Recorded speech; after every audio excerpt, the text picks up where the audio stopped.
Hello, everyone. This is Marden Willis, your host of podcast UFO, and you're saying, where's the music? Well, I couldn't work that out, but we are live here in Phoenix at the International UFO Congress. Hello, everyone. Hello.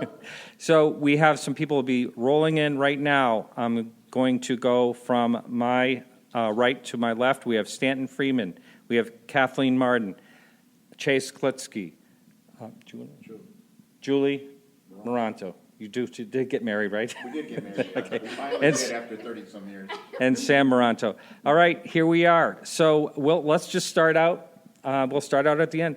Stan, how you doing? This is your second round robin with us live. Well, I'm doing fine. It's nice to be where it's warm. It was 10 below zero where I lived 2 days ago. So That's right. You got hung up at the airport as usual. yeah, I got in 3 hours later than I expected to get in. Yeah, it wasn't fun, but it was nice to get here. Yeah, great. And we'll say hi to you, Kathleen. Always Hello. nice to see you. Oh, it's great to see you again as well, and great to be back here in Arizona. Oh, isn't it wonderful? It is. It's a paradise. The weather is great here, and this is just such a great conference with such a large variety of speakers Right. spanning the spectrum. And that's something that I really enjoy about this. And it's very well attended for that reason, I believe. Oh, yeah. I couldn't believe the audience today. Uh-huh. And Chase will say hello to you. Hey, Martin, how are you? You're back again. I and This time in am. person. I love it. It was Yeah. so nice meeting you, for sure. Yes, and I got an email today. Someone was so excited that you're going to be on the show. Oh, my gosh. So- Well, and holler back at him. Before we pass the mic, I want to say you were in Australia, and you made a big splash in Australia. They were really excited to have an American ufologist there. Yeah. So why don't you just talk quickly about that? It was extraordinary to be there, the attention. And there was almost this drive. They just could not get enough. They wanted to hear what we were doing, what's going on, some of the things that are happening. But I soon learned that it had nothing to do with Chase Kloetzke. It had everything to do with being the American, going to Australia. They love it, whether it's the American Football League, anything coming to Australia. They just loved it so much. But it was huge because it was national media, national That's radio. unlike It was so crazy. many countries today. Yes, exactly. How about that? All right, and Julie. Hi, How are very you? nice to meet you, Martin. Yes. First time meeting you, and it's a great conference here. I'm here with my husband, Sam Maranto, and we just love it here. It's just the best conference we've ever been to, and the people and the speakers are just excellent, and just so happy to be here, and very nice meeting you and your wife. Yes. Thanks a lot for having us. Yeah. Sam. Hello. Hi, Sam. How are you? Always fun having you. Sam helped out with the show way back when, and Yeah. you probably heard him as a guest many times. Yep. It was, first of all, a pleasure getting out here in some place where I could thaw. And unlike our good friend Stan, we didn't get held up longer than just an hour, I think, longer than. Yeah, how about it? Jeez. But TSA was nice. They let me come in, and Arizona was nice. 5 years ago I was here, and I think there was a riot that broke out. But, after I left, they were happy about that. And they let me back, so I guess everything healed. We're all good. Wow. So happy to be here, my friend. Yes. Someone was going to show up tonight that accidentally had something the TSA did nab them on, but they did get through. I probably shouldn't say any more than that. So we had a Good UFO book. That's what it was. yeah, that's right. The government got it. Speaking of that, someone asked a question today, and they said maybe they're a little paranoid, but they wanted to know if anyone thought that there could be possibly government agents in the crowd listening to keep their thumb on what's going on. What do you think about that? I would say yes, of course. Really? They'd be amiss in their responsibilities if they didn't. I mean, they're always asking the question, what do these idiots know? Uh-huh.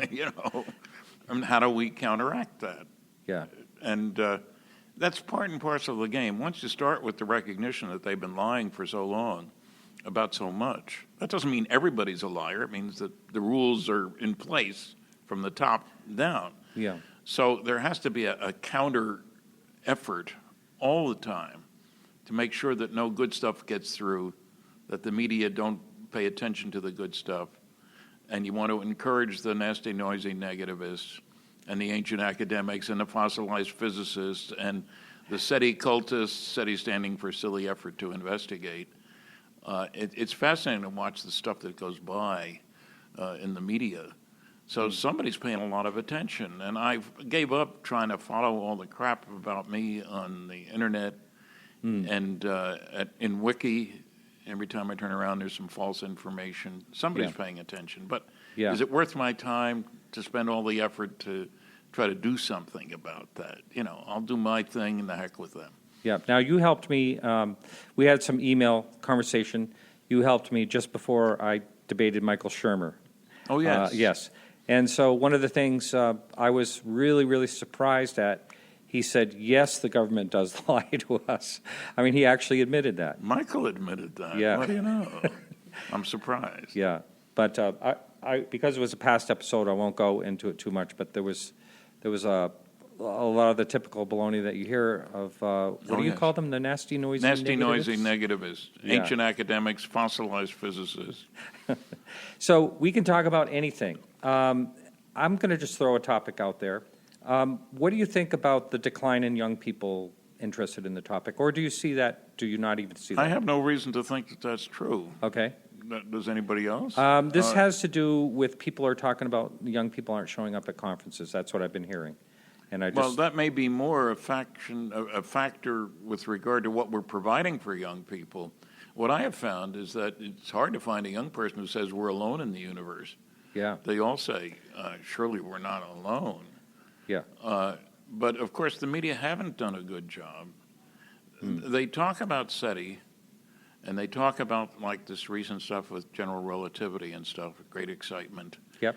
But they don't get down to earth with the facts. For example, people are always surprised when I tell them MUFON had 1,000 UFO reports last month. Maybe it was 900, maybe it was 1,100, it doesn't matter. They think, I've had people say to me, well, how come there aren't any sightings anymore, Stan? I haven't seen anything. And when I say, well, there were 1,000 last month, oh, really? They don't know. I want to roll, and you sort of covered that topic. I think we don't really have to stay on that one. But let's talk about, someone also wrote me today, and they said, no one's going to, it's maybe a great conference, but no one's going to bring anything new to the table.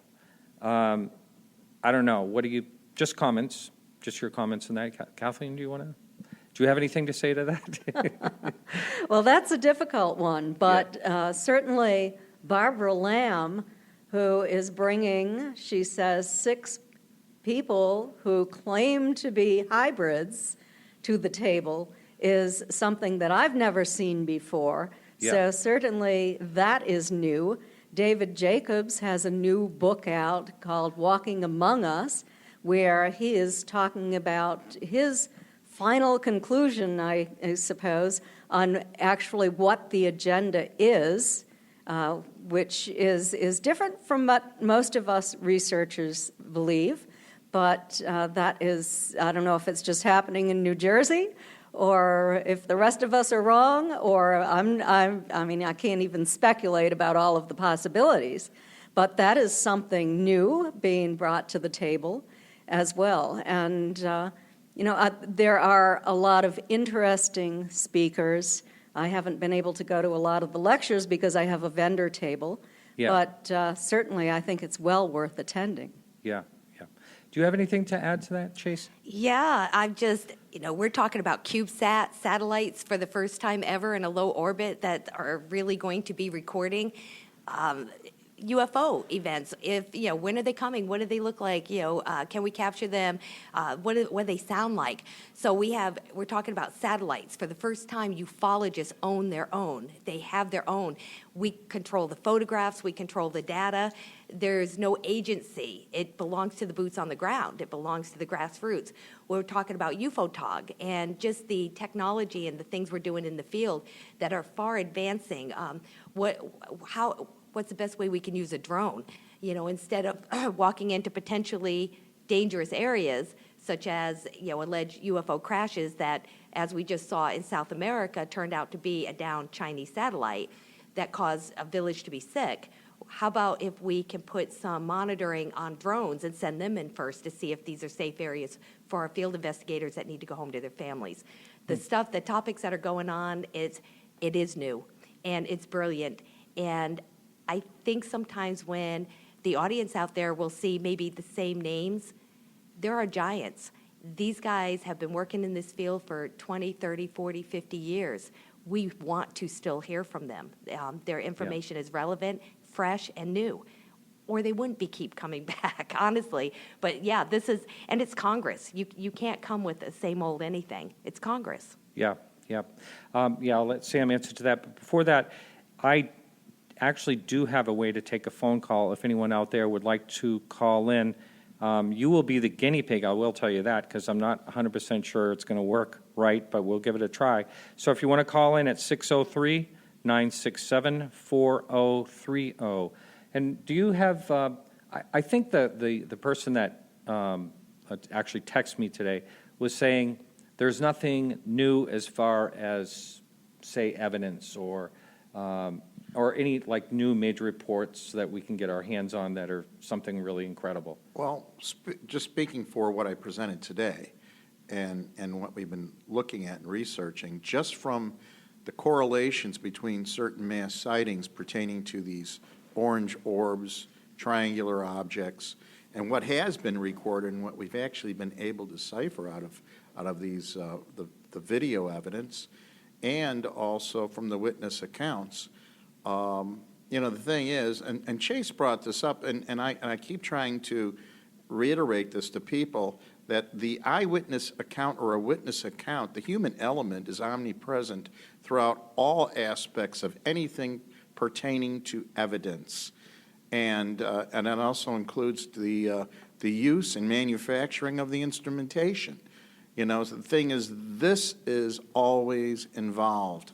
So what we know today is in some of the footage from the Southern Illinois sighting, that arcing motion and of the footage, dictates that we're dealing with something that has.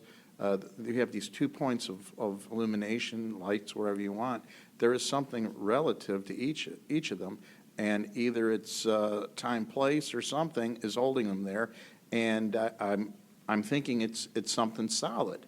Now, Tinley Park, we had multiple videos with that taking place with these illuminations, object, whatever. So we're dealing with the same phenomena, and I'm assuming it's a large craft.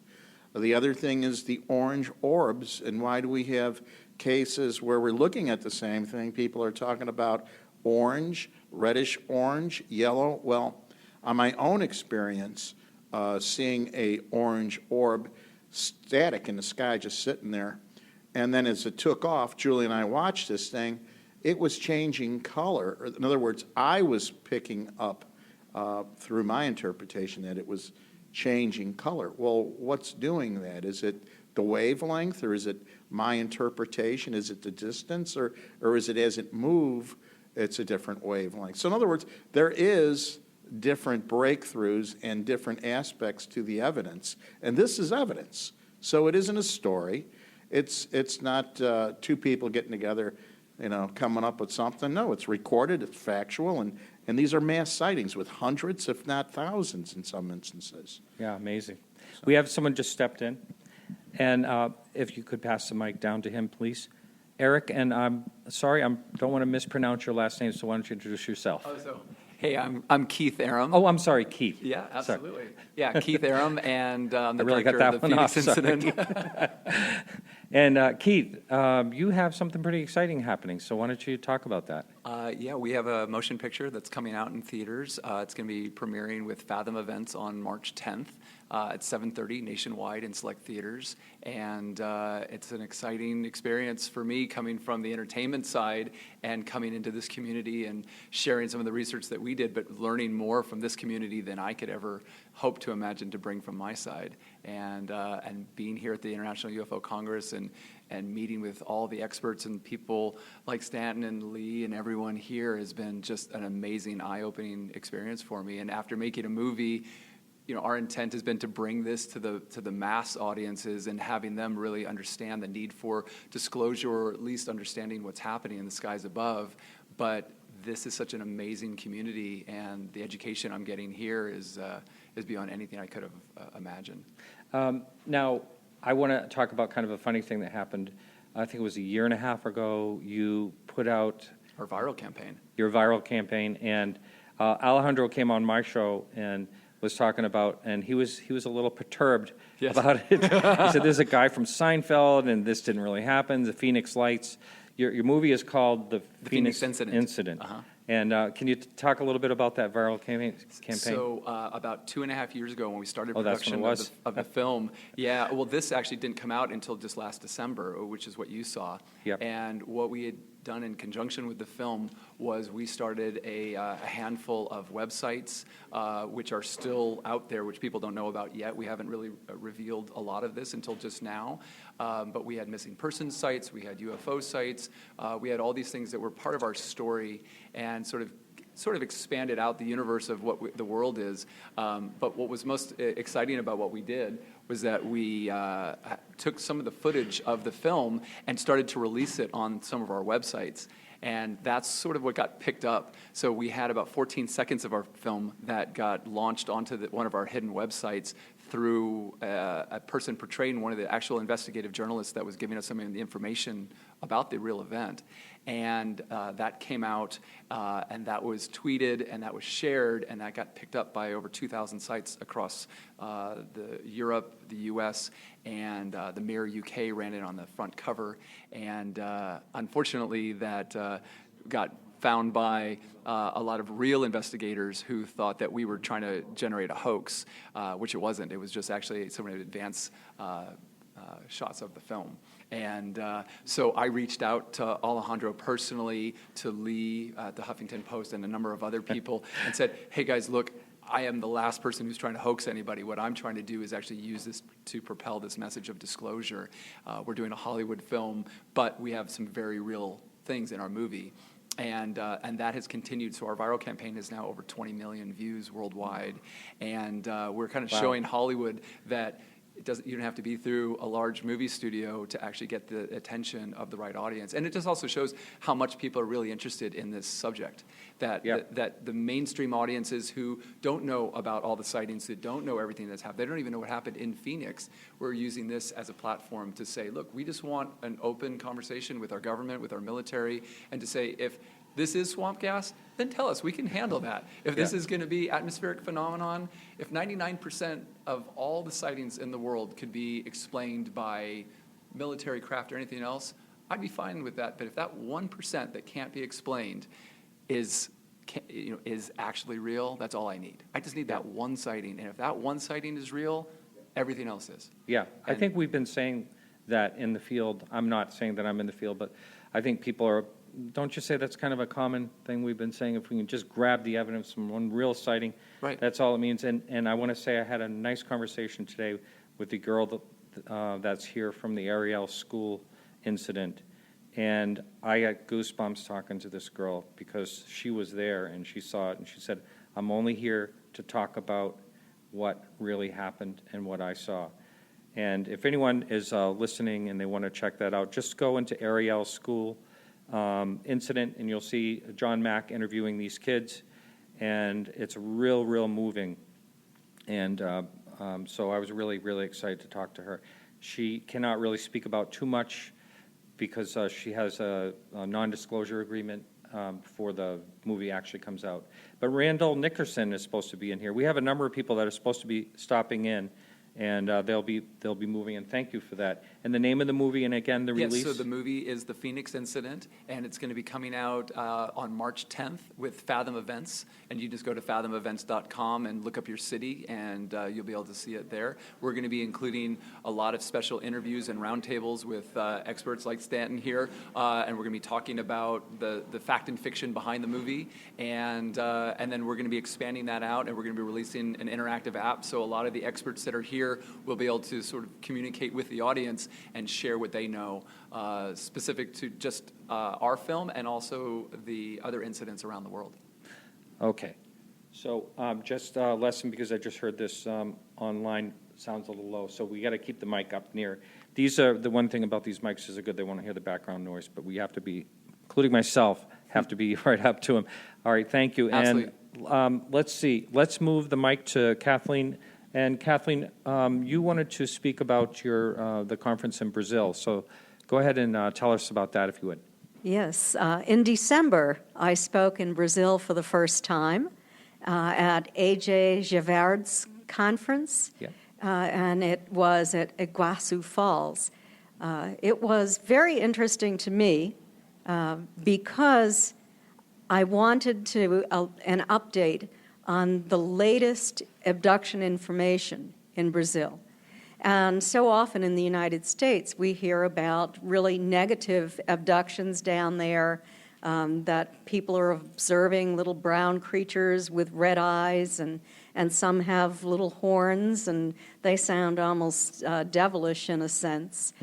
People have been burned. People have been killed from burns in cases down there. Of course, we had the Antonio Villas-Boas case dating all the way back to 1957, which was different, where he reported engaging in sexual activity with what sounds like a hybrid on board the craft. And, even though it was very frightening, it didn't harm him except for the radiation burns that he sustained from being in contact with the craft. But what I found out when I was in Brazil in December is that many people are being contacted by the Greys, just like here and just like every place else. And also people who look very human, but they have a human appearance, but not human behavior. So I found that extremely interesting, that seems to be predominating in Brazil now, according to the people from Brazil that I talked to, the researchers. Last night I went up to David Jacobs, and I said, David, what do you think about these hybrids coming in? And he went, he didn't want to talk about it. Well, I'm really anxious to go to Barbara's lecture tomorrow morning, because I've been told that she has brought in 6 hybrids, and that we're going to get to hear about them and hopefully take a look at them. Someone just popped up a question on the message board. Has anyone ever, but we're talking about it right now. He wants to know about hybrids. Can anyone say that they've actually ever seen one? Someone that's I have hybrid. met people who claim to be hybrids, but they haven't given me any evidence. They haven't taken DNA tests or done anything to convince me that that is true, but they believe that they are. Chase, or and anything in particular peculiar about these people that are claiming this that you've seen or talked to? I remember about 10 years ago that I was approached by a couple that claimed to be hybrids, and they said that you could tell because the ears, they didn't have earlobes, their ears were more attached to the head, and they were kind of coming out with the eyes were more almond or maybe oriental in feature. And I sat and I listened, and of course then you start seeing it everywhere. Well, one thing I did do was kind of put my hair back because I don't have earlobes. And I knew you were a hybrid. Yes. And I'm pretty sure, I'm 99.9% sure I'm completely human. And I just thought it was, odd, to come out with features like that. And, but they were presenting some of these as, fact, or this is exactly how you can tell. And, we're just going to need more than that. What I'm finding, though, is have we sent DNA in? Yes, we have. We haven't gotten any come back anomalous or different. So I think the question that we're asking now is how different is the DNA, and do we have the technology now in the genetic genome to identify it? So there's still some questions, but absolutely, just like I said in my talk today, when people asked, what would you do if you had access to a hybrid? My first question would be, can I have some DNA? Yeah. I usually carry that swab kit with me everywhere I go. Yeah, at 20, someone just wrote on the message board, I've heard of this too, at 23andMe, it's $100 for a DNA test. I mean, it's really come such a long way. It is. That's a little different. That's going to give you, whether you're Italian or Scottish, but it is less. He's absolutely right, or whoever asked that question. The DNA for kind of testing human or animal or plant, absolutely, is only about $150 versus the $99. And you can trust, when a lab is doing a DNA test, you can trust the lab? Why would they lie? Yeah. The one thing I don't do is tell them why. It's, hey, I have a DNA sample, and can you let me know if there's anything odd or different? I don't say, hey, I think I have a hybrid. It's just like when I send my metals out. Yeah. I don't use UFO analysts because to me, invisibility, I need completely independent. Are you But I talking also about don't tell possible- them that this is allegedly metals. So are you talking about some trace evidence from a landing or something? Is that what you mean? Yeah, absolutely. I just don't send them to people that are known for UFO evidence. Because to meet the burden of proof and to meet admissibility, we have to have that independence. If we keep using UFO people to prove our evidence or to analyze our evidence, it's like the prosecution using only their witnesses, and that'd be Yeah. okay with the public and the scientists. It's only going to go so far. So I just cut the head off the snake right away. I just go independent. Yeah. I use my colleagues as that peer review, but Now, has anyone ever heard the story about Ray Stanford at the Socorro incident? And in the footprint of where the craft landed, there was a rock and there was metal on it that Hynek or no one else saw, but he dug around and found a big metal scrape on it. He brought it to Goddard Space Center, and he said, whatever you do, he says, just take a small part of this. He says, please leave it on. They had his word. Didn't hear from anyone forever, kept trying to get information on it and get information on it. He went back there, and the rock was scraped clean. had a case in Columbus, Ohio, and the witness, Benny Foggin, has a medal, and his medal and evidence has disappeared as well. Yeah. Most of it. He only has half of it. The other half, which he believes was the most anomalous half, has absolutely been taken from him. Yeah. And that is theft. When witnesses do not get their evidence back, when these labs hold things because, or skirt them away or put them in a safe, it's theft. It's not theirs. This evidence belongs to the people that had those experiences, period. Yeah. Stan, hopefully our microphones are working right. We're not going to hear all that noise. Okay. Stan, you and I have talked about trace evidence and stuff like that in the past. Do you have any experience with any, evidence disappearing or anything? Not really, no. Not that it comes to mind at the moment. Yeah. And I don't think there's a bigger picture here. We can go along with all the same kinds of reports that we've had for the last 40 years. We're looking for something more than that. Now, some of this probably will come from recognition on the part of some part of the scientific community that they're full of baloney about you can't get here from there and all that sort of stuff. This is nonsensical kind of stuff coming from the supposedly scientific community. So I'm hoping that there'll be a breakthrough when the younger generation of these guys recognizes that, guys and gals, I should know, and recognizes that there is evidence out there. Where we have gone astray to some extent is to not insist when somebody expresses opinions, I don't care how many degrees they have, that it's based on evidence, not on supposed lack of evidence. In other words, their ignorance is not our problem. They should have the evidence in hand or examine the evidence in hand before they do their research by proclamation, which is so often the case. And I do a monthly column for the MUFON journal, Perceptions. And a frequent subject is the false arguments made by the educated non-believer who doesn't know what he's talking about. And I think more people need to stand up and be counted and point out that this is simply nonsense. We get a lot of that. It's as silly as the comment that the proof that the government can't keep secrets is how much we know about President Clinton's genitalia. Yeah.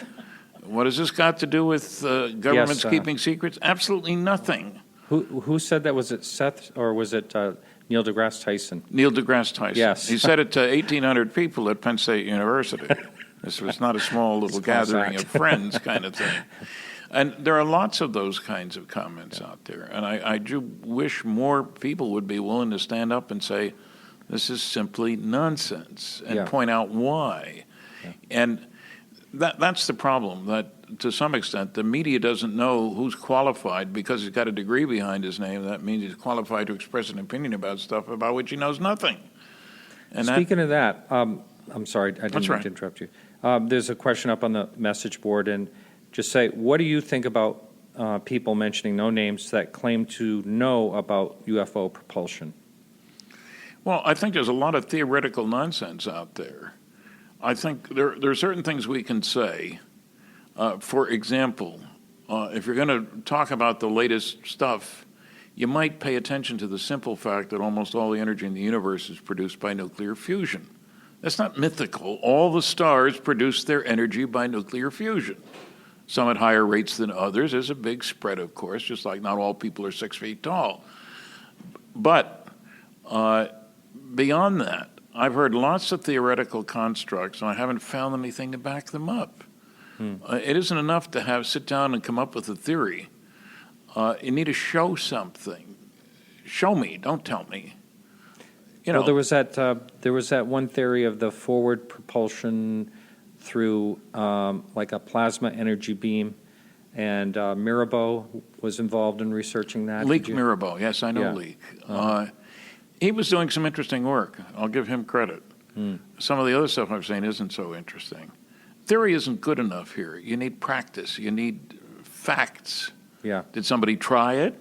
Don't tell me you got the greatest idea since peanut butter if nobody has made it and tasted it, And so I hear lots of stuff. Also, a lot of people don't seem to understand that there is a national security aspect to the whole question of UFO propulsion. I mean, we live on a planet which is spending $1 trillion this year on the military. $1 trillion. There's no question that everybody would love to be able to build dozens of craft that behave the way the UFOs behave. So, you can talk and talk and talk. And I'm not saying there isn't classified work going on. I'm sure there is. I worked in the classified world for 14 years. It's easy to keep secrets. The simplest way is not to tell anybody. I mean, I get people saying me stupid things like on the MJ-12 stuff, just to get off to that side a little bit, that, well, surely those guys would have told their wives what they were doing. Absolutely not. I had a clearance for 14 years. I never told my wife anything classified. I don't know anybody who has. It's counterproductive. You're breaking the rules. You might lose your job. But you can't control what your wife says or where she says it or to whom she says it. Yeah. And there are technological secrets here. If we have them, we don't want anybody else to get. Yeah. I mean, it's not enough to say, well, we'll only tell the people we like. You can't keep secrets that way. You can't tell your friends without telling your enemies. Basic rule for security. Right. Now, I don't want the show to be all you, but I still have one more question to ask while you have the microphone, and that is, I've heard the statement many times that we only know what the military has, say, 10 years back from what they actually have and tests, and just your thoughts on that. Well, I think there's some truth to that, frankly. On the other hand, one thing we got to talk about is money here. It costs a lot of money to develop anything new and different, whether it's a stealth aircraft. The example I give, it's homely, but when I was working on nuclear airplanes for General Electric in 1958, that year our division spent $100 million. We employed 3,500 people, of whom 1,100 were engineers and scientists. Now, $100 million in 1958 was a lot of money. So you don't get anywhere with a useful system. When I was working on nuclear rockets, we were spending almost $100 million a year on those programs.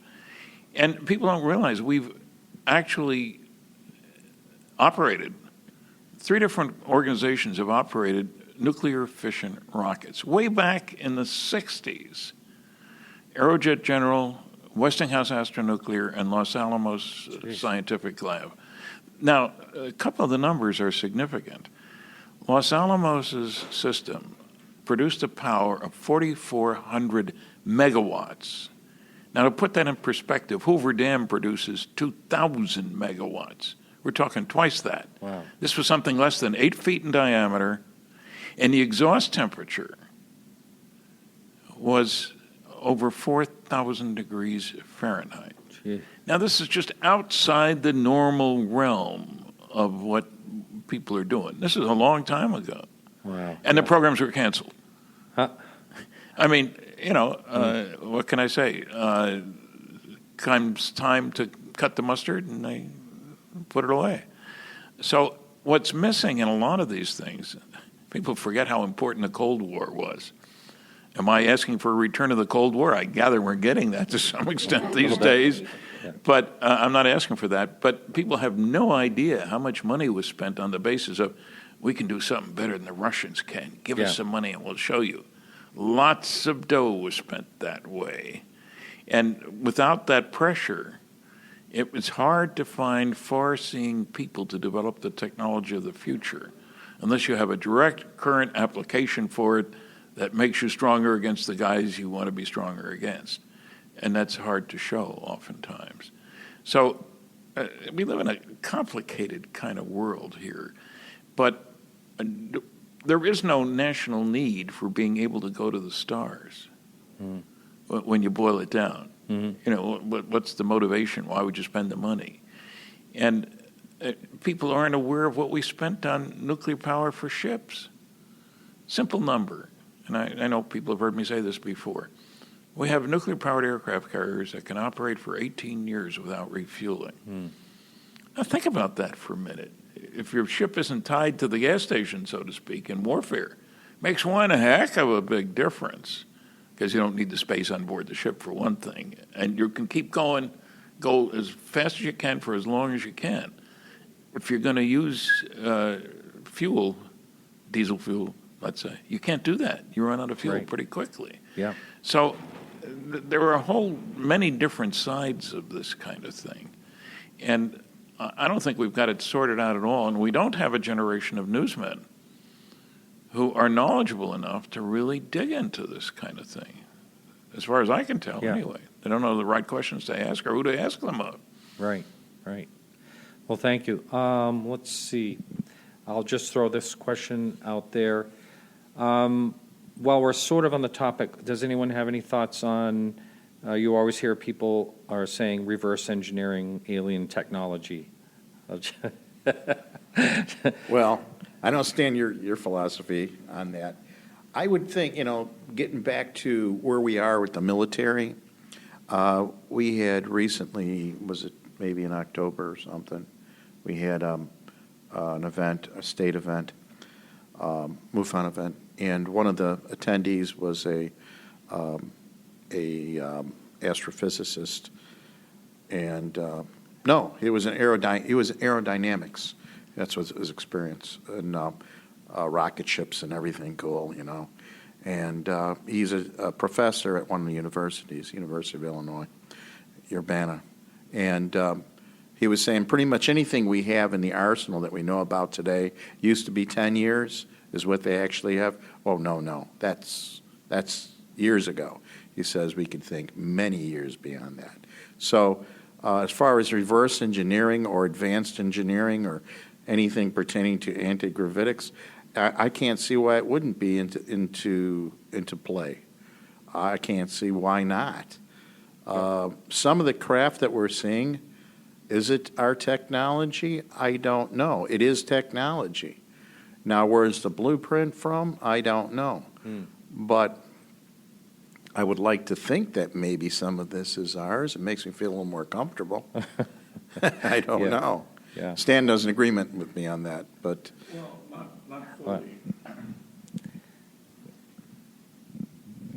I think, consider aliens coming to Christopher Columbus and say, hey, Chris, nice job. We need a little help. Got an unlimited budget. I need 2 more nuclear submarines. And Chris would say, what in the world are you talking about? Money's no object. But there was no way we could have built a nuclear submarine. Take my cheap digital wristwatch. There is no way, the year I was born, 1934, that you could have analyzed the chip in the first place. And certainly no way you could duplicate the chip. The chips are cheap today, but it costs Intel $1 billion to build a facility. And so there's certain limits on what you're able to do because you don't have the tools to do it with. I remember we were looking at corrosion in nuclear submarines where you used a liquid metal, sodium-potassium alloy, as the heat transfer agent, much more efficient than water.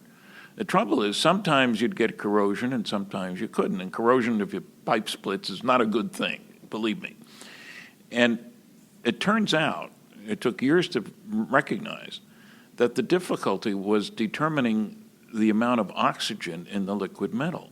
Our analytical techniques at that time were simply not good enough to show any difference between stuff that worked and stuff that didn't. It took a long time before we figured out better analytical techniques. So there are a lot of things that it's easy to say, well, you got yourself a flying saucer, by 10 years from now you should be flying one. It's not that simple. It really isn't, because we're talking about the edges of things. We got a long way to go. We've learned a heck of a lot that we didn't know 5, 10, 20, 30 years ago. But there's more to learn. That's the thing. We think, well, we've reached the limit. Now we're all set. We can build anything. Just show it to me and I'll build you one. That sounds good, but it doesn't work that way in the world that I've lived in. Did you ever hear about a console that was given to NASA for them to try to figure it out? Have you ever heard that? Okay, this was an old-time researcher was telling me about this the other day. Chase, I want to ask you a question. Down, Chase, please. You had that amazing triangle sighting, and you're actually in the intro of my... So that thing flew right over your head. That was an incredible night. You saw lights in the sky first, doing all kinds of weird stuff, and then the person who's been reporting the triangle said to you, well, here it is, and it came right over your head. If you had to guess, would you think that could have been made by us? Back in 2010, I would have said absolutely not. I never said this in my report or, professionally, and I really don't talk about it very much anyway, but I absolutely would have said that.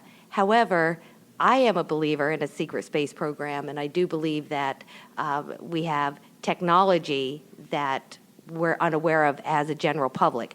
However, I do completely agree with Stanton that there are certain things we're just not going to get.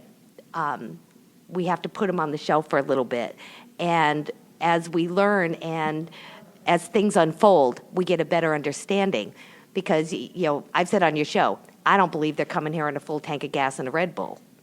I think they're absolutely using a type of physics that we haven't discovered yet, which is why our scientists will say, well, this is why I know that we're not being visited. How are they getting to these places? How are they getting to these vast stars? Well, of course, we have answers to that, so it's just benighted anyway.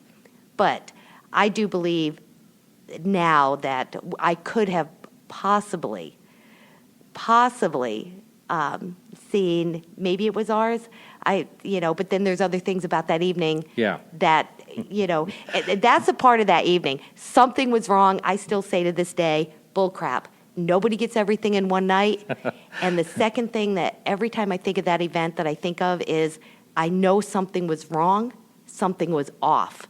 And I still can't put my finger on it. But you could feel, you just had that feeling that something was, did you have like an odd feeling when you got out of the truck that night to go out into the field?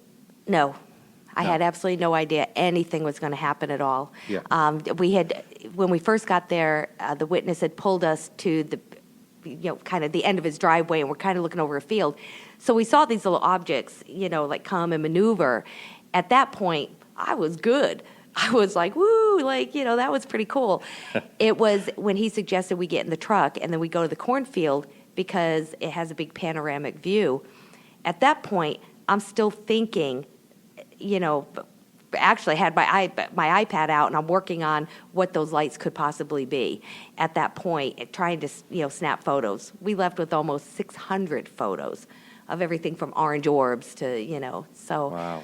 But it was still one of those evenings where I'm still looking for answers. I'm definitely government hologram. Who knows what was going on? But it was ridiculous. Except I was there. I know exactly what we saw, and to this day, stand on every word of it. Yeah, absolutely. All right, I'm going to pose a question anybody can answer. I hope one of you does. And that is, let's say that it doesn't really matter whether it's now or 500,000 years ago or 10,000 years ago that we were visited because of the way civilizations could develop on different planets.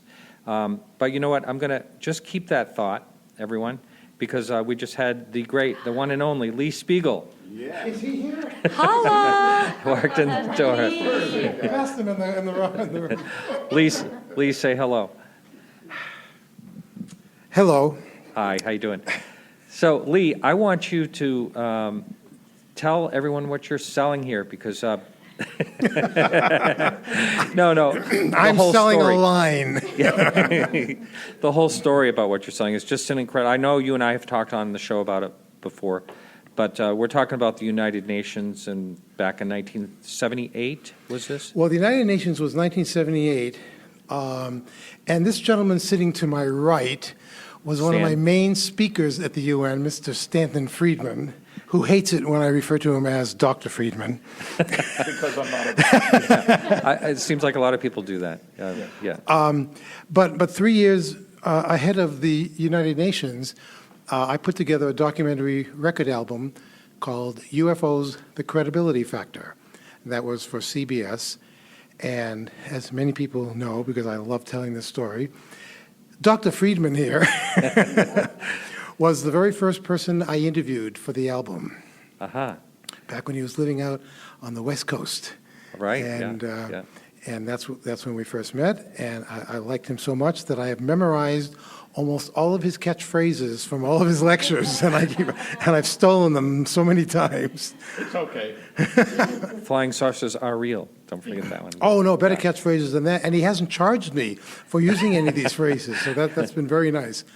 But the credibility factor was the first time that the voices of military people, scientists, politicians, astronauts came together to talk about not only UFO encounters they may have had, but to express their very strong opinions on how trying to get the government to open up on the phenomenon. This was back in the days before anyone started using the word disclosure, because I wasn't saying that. I didn't set out to do this by saying, well, I want disclosure. I didn't know what disclosure was. I relied on talking to these people to tell me about the subject. And luckily, I met some really amazing people in addition to Stan. I mean, the original whistleblower of UFOs, Major Donald Kehoe. Yeah. I think he was the original. You probably, Stan, you would probably, maybe, yeah. And Dr. Hynek, Gordon Cooper, astronaut Jim McDivitt, psychologist David Saunders, who was a member of the Condon Committee, the official committee that looked into UFOs. Wow. He was there. Amazing researcher Len Stringfield was part of our original team trying to put the United Nations. Oh, what am I saying? I'm already at the United Nations again. We're talking about the album. My projects are suddenly blending into each other, and now I'm feeling my age. I've just had a UFO senior moment. So forgive me. The one of many to come. Oh, thanks. But the album was amazing because it was the first time that a major company like CBS even backed a product like this. It was the first time that a UFO product of any kind was advertised in a 2-minute primetime television commercial, which was one of the reasons why I went to them to try and do this, because at the time, in 1975, CBS had a division called Columbia House. And basically all of us who are old enough to remember this, you'd be watching TV and suddenly a commercial would come on. It would be the great Mantovani strings for like $9.95, or Mitch Miller and the gang, his greatest hits. And these were like original little infomercials that were put on television. And I thought, boy, it would be great to put something together and get it advertised on TV. That had never been done before as far as UFOs. And CBS said, okay, we'll go for it. It was astonishing to me. Yeah. And I traveled around the country. It was the first time I'd ever flown, and I was flying everywhere, talking to great people like Stan, and putting the script together and getting some nice music, and we put the documentary out, and it's still amazing to me. And years later, 40 years later now, people have been asking me, when am I ever going to re-release this? And that's what you did. And that's what I'm doing Yep. at the 2016 International UFO Congress. It's being re-released as now a digital CD. Don't forget Boxcar Willie, someone says.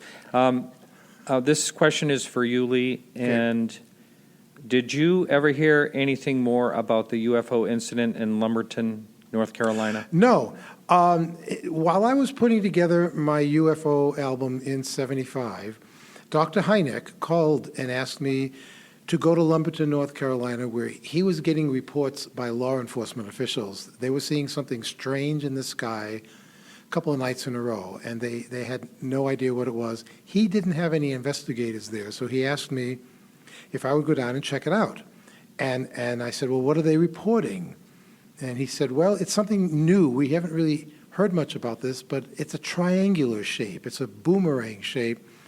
And I said, wait a minute, you're asking me to go to rural North Carolina and I'm not going to see a classic flying saucer? Because that's what I really prefer. And he said, look, if you don't want to go, and I said, no, don't finish that thought. I'm going, because you're the last person I want to alienate right now, to coin a word.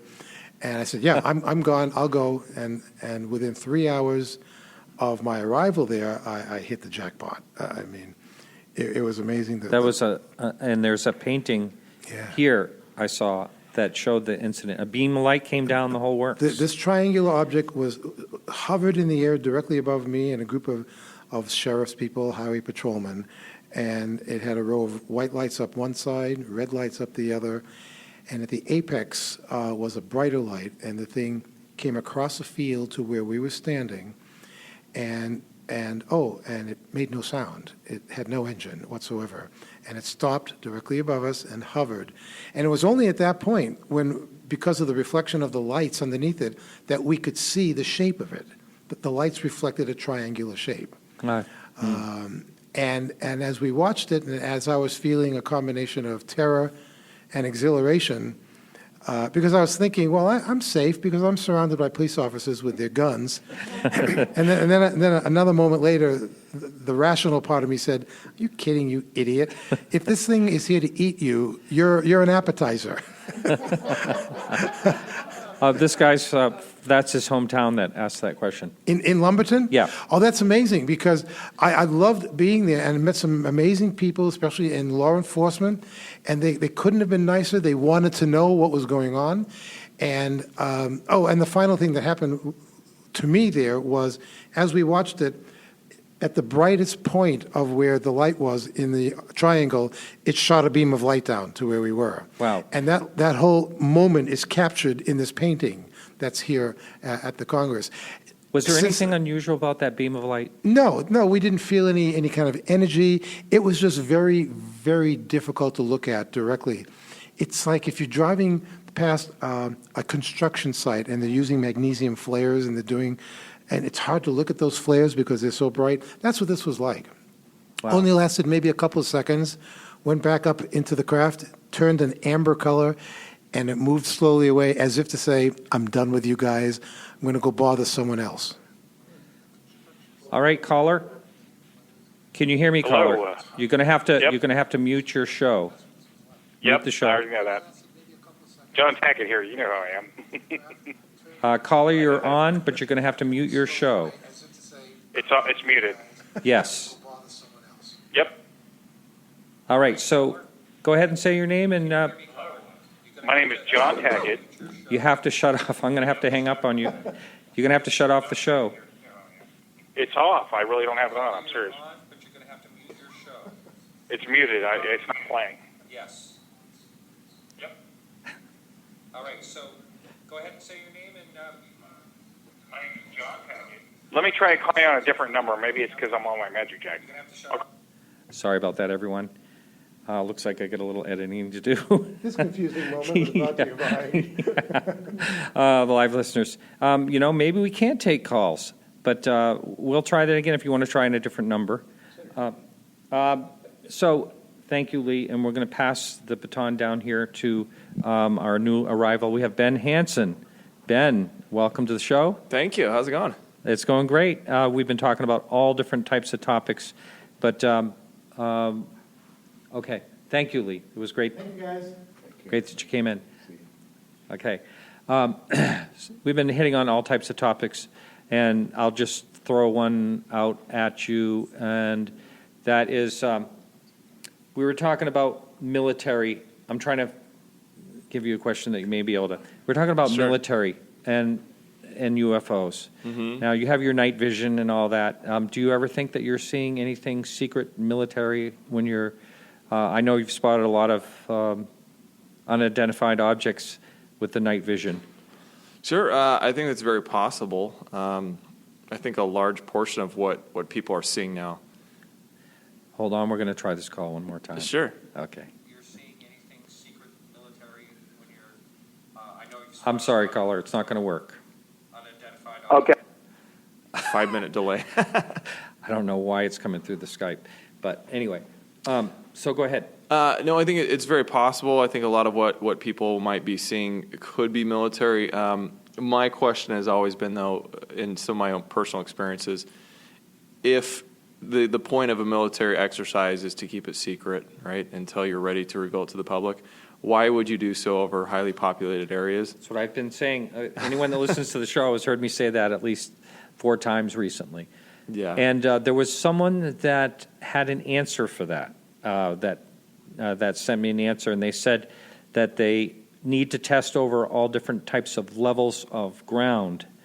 That was one answer, and so that's why they go to different places, the different levels of propulsion or whatever. And then the other one was they wanted to see what the reaction was. I would be more inclined to buy the second one. Yeah. The first one, look at what they're dubbing Area 52, Dugway, Utah. It's far, far greater than Area 51. You have all types of terrain you could be testing things with out there. With testing the public's reaction, I guess, you look at China. I can't remember the name of the jet that they released, but they do these publicity stunts sometimes to let the enemy know, look what we have, and they'll leak it out, and say, we just tested this new missile we just launched, or this jet, and they act as if it was a mistake, but in reality they're kind of flexing their muscles, to show the other country or countries, the world powers, what they have. Now, in this case, though, not really anyone's talking about it except for the few people who witness it, or the few thousand, if you include like Phoenix, if that were military. It really doesn't make sense. Yeah. I think they got plenty of space where they could test things if they wanted to keep it a secret. Plus, where they build these things too, right? They're not going to build them in a. And we're not living in the same world we were in the 40s, 50s, 60s. When my grandfather was working at Wright-Patterson, he took his oaths to the grave. Now we've got people, like Snowden and those that it's very hard to keep a secret. If something is that big, there are people who are going to leak it. People who are disgruntled. It would take how many people? For example, the Apollo moon landings. Those who still contest that we never went there. I want to say it was it $400 billion spent on the Apollo missions, and Is that what it was? Wow. and how many thousands, if not hundreds of thousands, people were working on that in some aspect or another. Okay, so that's Saturn rocket technology, and now we're talking about an anti-gravitic propulsion. How many scientists, how many people working on these things that supposedly that we're building and flying everywhere, that something wouldn't come out by now. I don't know. I haven't eliminated it, but I find it difficult to believe. You would think so. And another thing, if something does have anti-gravity,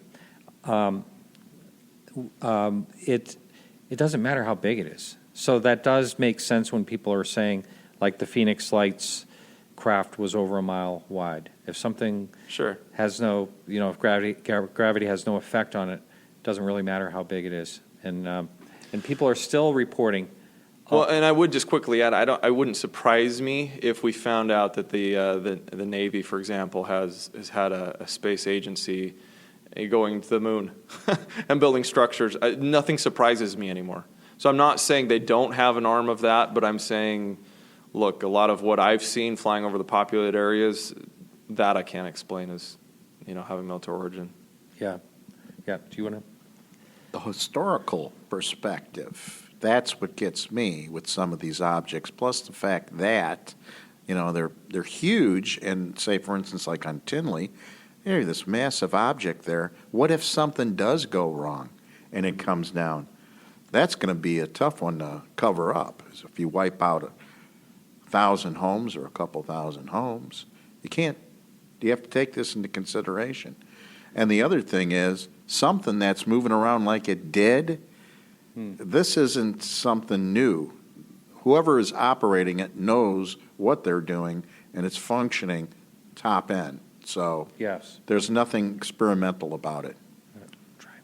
Take this into consideration. And the other thing is, something that's moving around. Kathy, we haven't heard from you in a while, but does anyone want to talk about the subject I brought up about it doesn't really matter as far as time goes, if it's 10,000 years ago or 1,000,000 years ago or 2,000 or 3,000 years ago, why there wasn't sightings then or more recorded, or people talking about abductions or anything like that? Okay. Does anyone want to answer to that? Well, one indication that they've been going on for thousands of years is Dr. Barry Downing's fine book, The Bible and Flying Saucers. He goes back a few thousand years, the Old and the New Testament. Barry has a degree in physics, plus a doctor of divinity, so he's our expert on divine physics, I guess you could say. And he goes through the Old and New Testaments and finds all kinds of stories that we would call not flying saucers, because who used a saucer back then? It was mugs. But strange craft. And I heard a paper that had a profound effect on me at a conference. A husband and wife couple looked at 11 different civilizations, old civilizations, and they all had stories, myths, call it what you want, legends, about craft coming down from the sky with beings on board. Not angelic, but craft. And so when you get 11 out of 11, that means stuff's been going on for some time. I mean, for all I know, the extraterrestrial travel agencies send people here every once in a while for their thesis research, working on the development of a primitive society, I think the big kicker here is I believe that we live in a local galactic neighborhood that's got loads of civilizations in it. The current estimates are that for every star, there's a planet, on the average, one. It could be 9, it could be 0. But when you figure, that means that within 100 light years of here, there's 10,000 planets. That's a big number. And so I think there's a lot of commerce. There's a lot of societies that come and go. There are disasters that happen. A little asteroid lands in the wrong place. Supernova goes up, whatever. So I think what we're dealing with here really is our own ego. Earthlings like to think they're important. Mm-hmm. The universe is built around us, isn't it?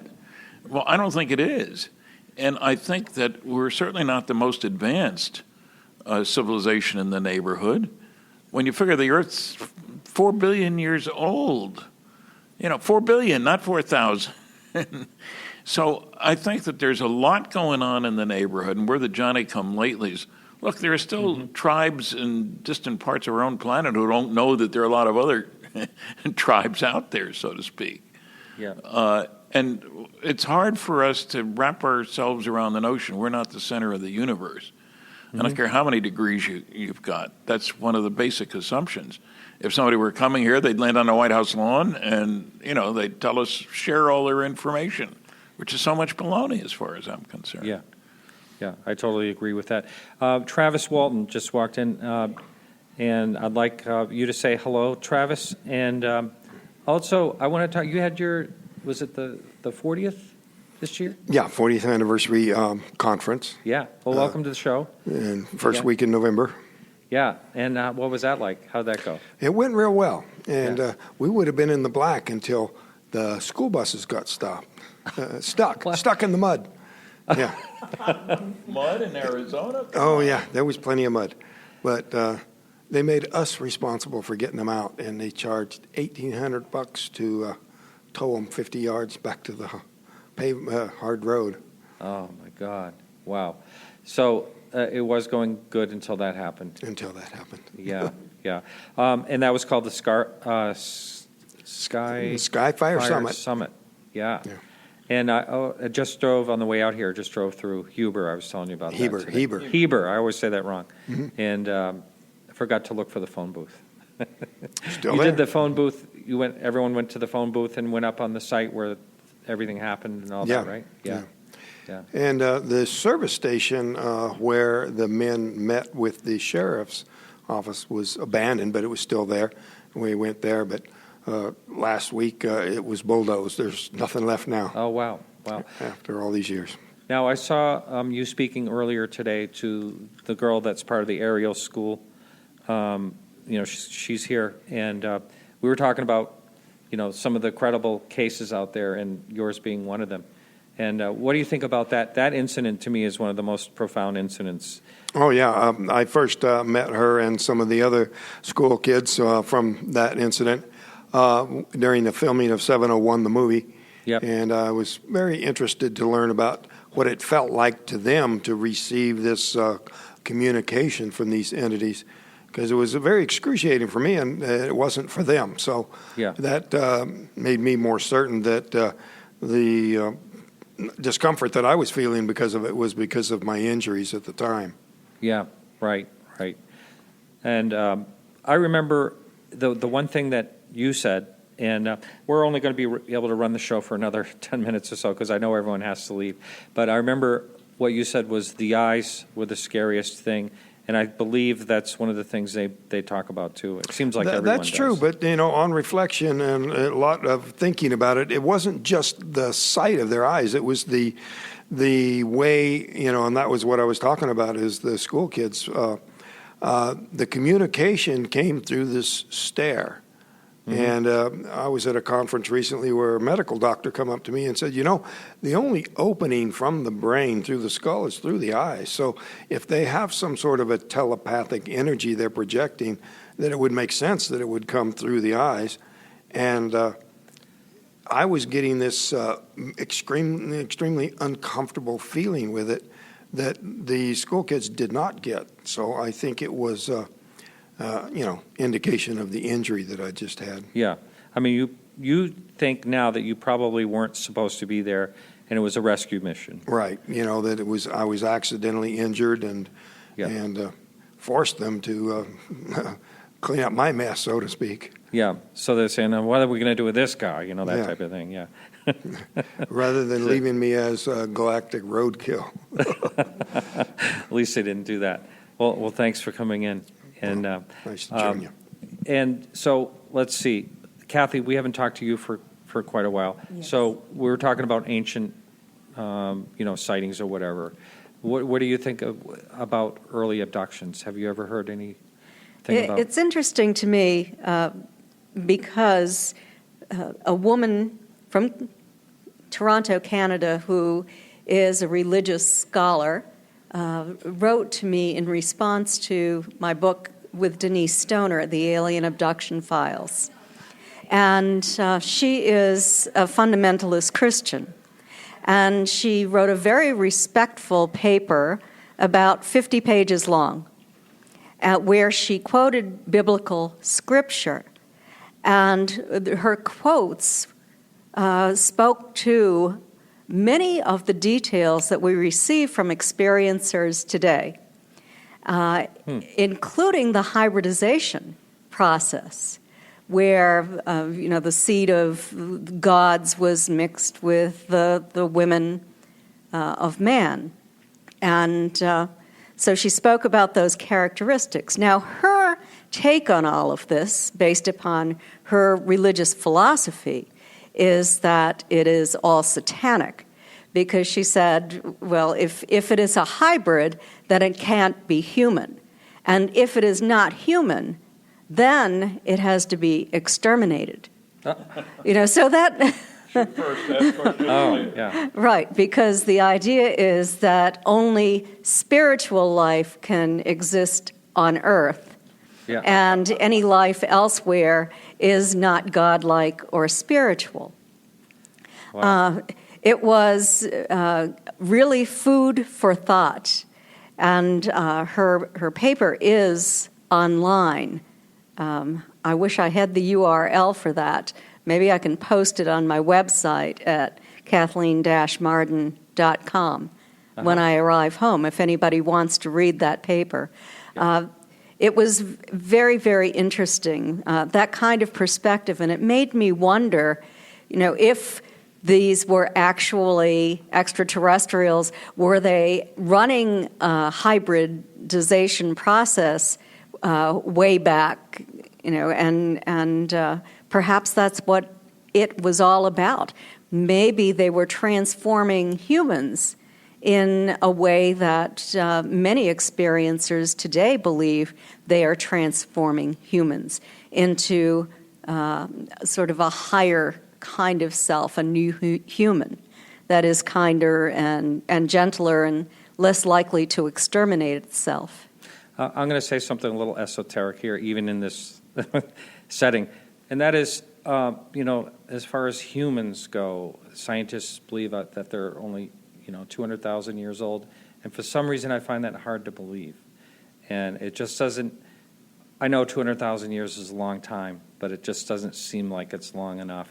If it's type of when you're talking evolution and all that, if we evolved from apes and all that, I think that's a little.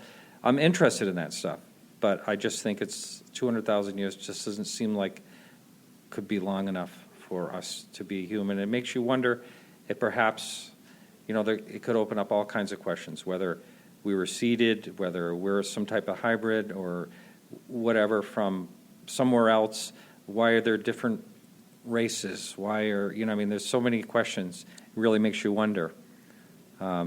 Just speculating, just throwing that out there. There really are, and I'm becoming more and more interested in pursuing this train of thought and learning more about that. And I've begun to study different religions and the points of view from different religious groups.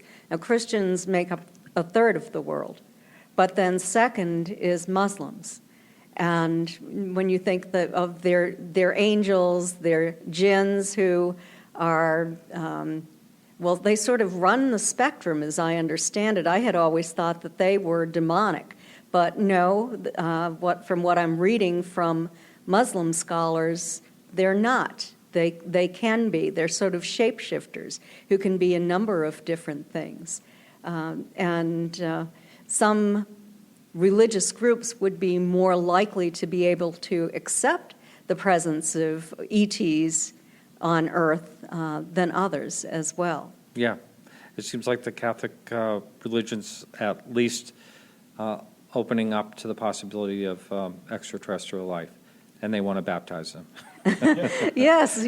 I'm sure that's the first thing that'll be on their mind. Said that they would baptize them if they came here. Yeah. And Corrado Balducci who was at the Vatican, friend of the Pope during his time. He's now deceased.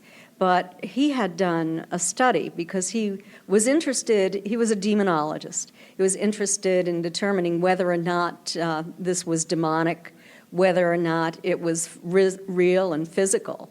And as a result of his research, he said that so many individuals around the world had seen structured technologically advanced craft and non-humans in association with that craft, that he believed that this was actually physical and not demonic, because nothing about it, from his understanding of that part of it at least, appeared to be demonic. Thank you. Ben, I have a question for you. I don't know if anyone's looked into this recent development from, we're going to just go another 5 minutes or so, from Dr. Santilli about the reverse, a concave lens to a telescope instead of a convex. Has anyone heard that? He's claiming that he's able to see things now that you normally wouldn't see with your vision, and he's actually taken pictures, and there's some really weird objects. I'm going to try to talk to him more about that. You can find it online, I believe, under Dr. Santilli telescope or Santilli telescope. But Ben, I have a question for you. With the night vision that you sell and use all the time, does that pick up like a different spectrum of light that you normally wouldn't see? In other words, if it was daylight and this object's an object that goes across that people can see in this night vision, would they not see it in the daylight? Do you know? It depends on what night vision you're using. Yeah, I mean, pretty much when people say night vision, we're talking about several different devices that look at different portions of the IR spectrum. So if you're looking at the really long wavelength IR, we get into thermal, so we're looking at heat.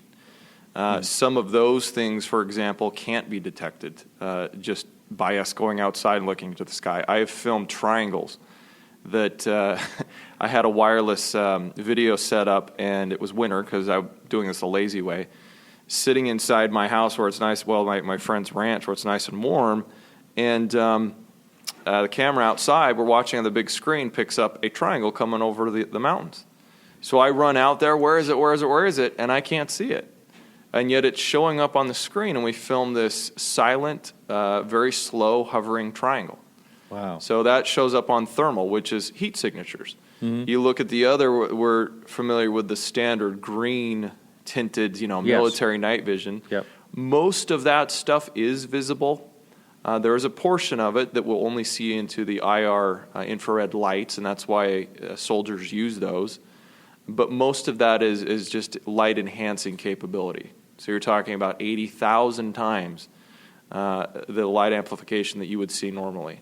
So yes, it improves your vision, not necessarily by letting you see into a spectrum. It depends on what device you're using.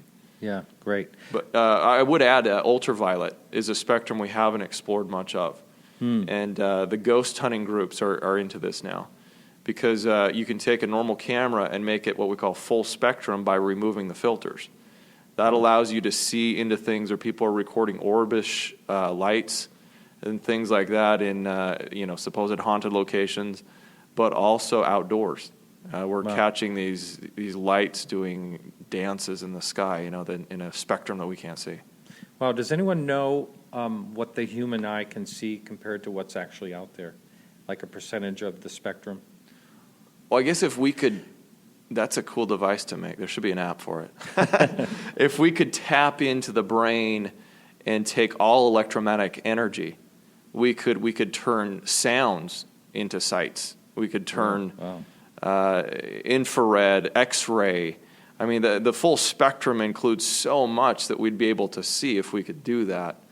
Some animals actually get a sensory, visual sense of some of those spectrums that we don't get. So I don't know where you'd put a number on that, but any electromagnetic energy, if you can turn it to a signal, transfer that to the brain, that would be amazing. Yeah. All right, well, I'm going to wrap this up, and I'm just going to ask one last question and start with you, Ben. And I'm going to ask everyone to answer this, if you would. And that is, what do you think what type of sighting or what type of event do you think it would take where people would really come to their senses and say something is happening? I'm not talking about disclosure. I'm just talking about like, wow, we are really being visited. What type of event do you think it would take? Great question. I don't have a very optimistic outlook on this. Yeah. Because I lecture on this all the time. We've had plenty of evidence already. plenty to convict the case in criminal court, as it were. Yeah. But I'm afraid that this notion of seeing is believing isn't quite what we think it is. Yeah. And I've always said you could probably land a saucer on the White House lawn, put it on the 10 o'clock news, have someone go in and interview the occupants, spend all day with them, show them how the instruments work, how it flies, put it on the news. How many people are still not going to believe this happened? Yeah. We live in a very strange time where we don't trust our government, our politicians. We don't trust Bob down the street. And just because we see something doesn't mean you're going to create a paradigm shift for people. So what will it take? I don't know. The majority of people, I think you would have to have a Phoenix Lights type event, times 10 in every major city. Yeah. Before people are really going to be like, okay, stop what you're doing. Yeah, you got to go to work tomorrow, but what's more important? This is more important right now. This is what's going on. Yeah. So Yeah. That's a good answer. Thank you. Do you want to address that question? Well, I agree with what Ben said. And just before he talked about a Phoenix Lights event, I was thinking if we had a Phoenix Lights event during the daytime, a mass sighting, and it left Phoenix and it went to New York and it went to Tokyo, and it appeared during the daytime before masses of people, then maybe more people would believe that it's true, because I find that those who actually have these events and see these objects, especially close up, have a paradigm shift in their thinking, and they can no longer deny that it's true, that it's false. Yeah, very good. My best bet would be an event where the media finally start doing their thing. When major television stations show up to film it, they get an advance alert, and I think then they would put it out over the wire. The word would spread very quickly if you had faith in those people. And so whether that's going to happen or not, I don't know. But one of the most interesting PhD theses about UFOs is the lousy press coverage that they've had. And maybe if times change, that suddenly somebody would wake up at a TV station and recognize that there's the equivalent of a Pulitzer Prize here, or something beyond that. And maybe then we'd finally all recognize, oh, you saw that, and I saw that, and they saw that, and everybody agrees it's real. That might change things, finally. Yep. Now, whether the government is prepared, in one of the important documents, there's a mention of a contingency plan. So I think the government's ready for somebody to do that. And whether it's ready to say, you guys are full of baloney, or indeed, for very good reasons, we've been keeping this secret, but times have changed. Look, it took us quite a while to admit that that U-2 aircraft was really ours, that was shot down by the Russians. Mm-hmm. We've been spying illegally over them for some time. Yeah. But we first denied it. And then finally Eisenhower got up and said, hey, we had one Pearl Harbor, this is, and now suddenly everything changed. We admitted it, the Russians admitted it, and not that anybody liked it, but it changed the perception of what was going on quite a lot. So I think that's what it would take, as far as I'm concerned. Thank you. And Travis, you're the only one, I believe at this table that really knows 100% sure that these things exist. Yeah, with your total experience. confidence. But Yeah. But is that frustrating to you that no one else can, that the world doesn't accept it? yeah, it is frustrating, and it's a feeling of forever being set apart. It's not always a very comfortable feeling, but outside of someone on the inside grabbing the files and running out and making it public, I don't know, even with that, they would probably just launch a campaign to discredit them. Yep. Just a great big crash near a highly populated area where thousands of people saw it, that would be pretty hard to cover up. Yeah, exactly. Super Bowl. All right, I want to say thank you all very, very much. It's been a lot of fun, and thanks so much for participating. You're welcome. All right. All right, everyone, thanks for listening live. I appreciate it. And we have no music. We had a little issue with the music. And sorry about the phone calls. That didn't work either. And so that's it. Next week, we have a guest, and I can't remember who it is because I'm having a wonderful time in Phoenix. And by the way, everyone, I drove out here from Maine. I don't know if anyone knows that. 2,800 miles, 3 days in the snow. And I love it here now that we're here. So thanks, everyone. And we'll be back next week. Keep your eyes to the sky.